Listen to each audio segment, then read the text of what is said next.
In our last video, we talked and defined what we meant by cybersecurity. In this video, we want to demystify the entire landscape.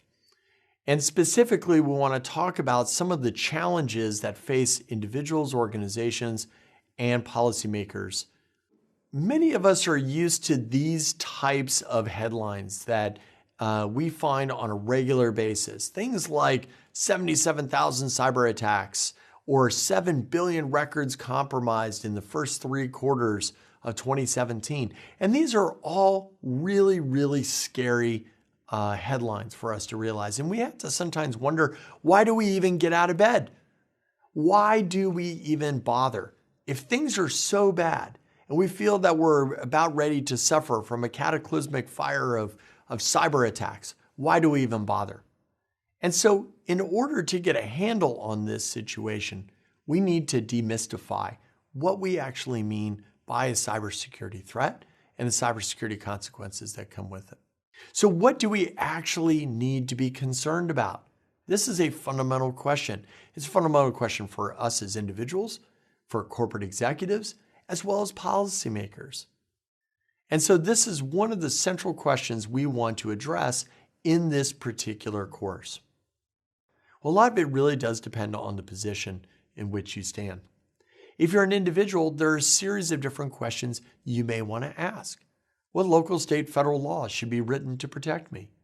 How did cyber attacks impact my privacy? What type of activity does it actually cover? Well, those are fundamentally different questions than if you're a corporation or an organization. They may ask about what types of liability do they specifically have to protect, or in the event that your data is compromised in their network. Can businesses actually hack back?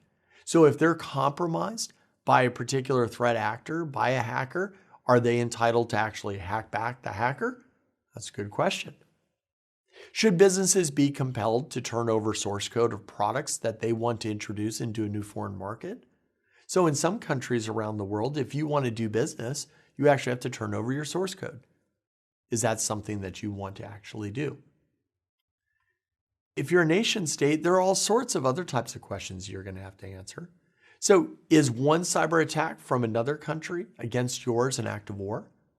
Or is it a matter of espionage? How you answer that question will affect the response you have.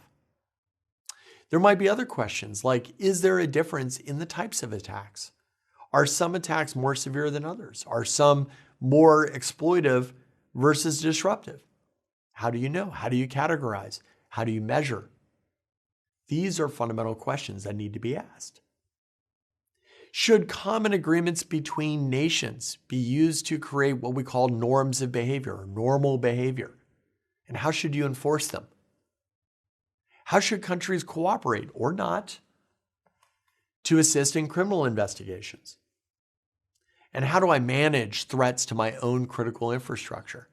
And you'll notice that depending on whether you're talking about an individual or an organization or a nation state, there are different questions. This is fundamental because oftentimes when we talk about cybersecurity in the popular culture, we tend to only focus around a handful of specific questions. And if you don't disentangle your position on the issue, you're going to ask different questions, or you may miss other questions entirely. So it's important that we start to define where we sit. So from a policymaker's point of view, the goal of the policymaker is to take advantage of beneficial aspects of technology while minimizing security risks. And so what we talk about here is that a policymaker who wants to make sure that they're adopting all the technology and all the wonderful benefits that it affords has to make sure that while they adopt that particular set of technology, that they're minimizing the risks that it poses to broader society.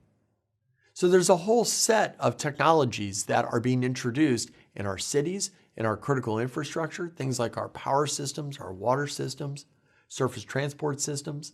And the reason we're introducing all that technology is to make it more efficient. We all like being able to, hail a ride from our Uber app. We all like to make sure that we understand how much power we're using on a regular basis. All of these things require technology. But how do policymakers know that if they're putting in that particular set of technology, that they're minimizing the risk and they're not making things potentially worse for themselves? This is a question, and this is a question that policymakers need to solve.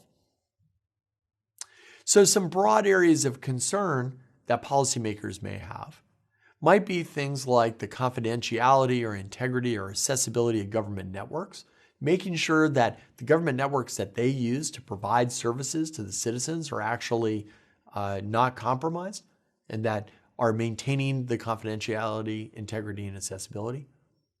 We need to make sure that we understand what the impact is to important civil services like power and water systems.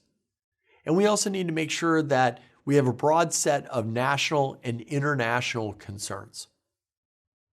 So these are areas that policymakers want to focus on when it comes to cybersecurity. So some examples of cyber policy. And these are just some very, very specific examples to highlight how policymakers are actually trying to address some of these broad areas of concern. Might include some examples of statutes or laws. Would be things like the Computer Fraud and Abuse Act or the Federal Information Security Management Act, or known as FISMA. They also include things like executive orders or policy directives. These are things that stem from the executive branch. Things like PPD 41 and PPD 21. It's kind of mouthful, of acronyms that are a little bit of a mouthful, but help us deal with how the executive branch plans on addressing certain cybersecurity concerns, like how do we coordinate a national response to cyber attack? When should we actually respond to a cyber attack as a country? Because if you hit Joe's Crab Shack, that's probably a little different than hitting an electric utility company. There's a differentiation that needs to be made. It might also include regulations. So an example might be the National Do Not Call Registry. That's not a law and it's not an executive order, but it is an example of policy that might be relevant in this case. It might include things like frameworks, voluntary frameworks, the way that we operate in addressing certain best practices to improve cybersecurity. Things like the NIST cybersecurity standard framework, or the ODNI cyber threat framework. Or finally, it might be something as simple as a presidential speech. When the president makes comments, it is policy. And so these are examples of cybersecurity policy that are relevant to the broad areas of concern. So in this video, what we've tried to address is trying to disentangle what are the areas of concern for the policymakers and to identify that cybersecurity and your perceptions of cybersecurity are really dictated based on the position in which you hold. Are you talking about cybersecurity issues from an individual standpoint, a business or organizational standpoint, or from a nation state? In our next video, we're going to explore what we call the threat landscape, the broad areas of that we need to address if we're going to better understand what we mean by cybersecurity. See you next time.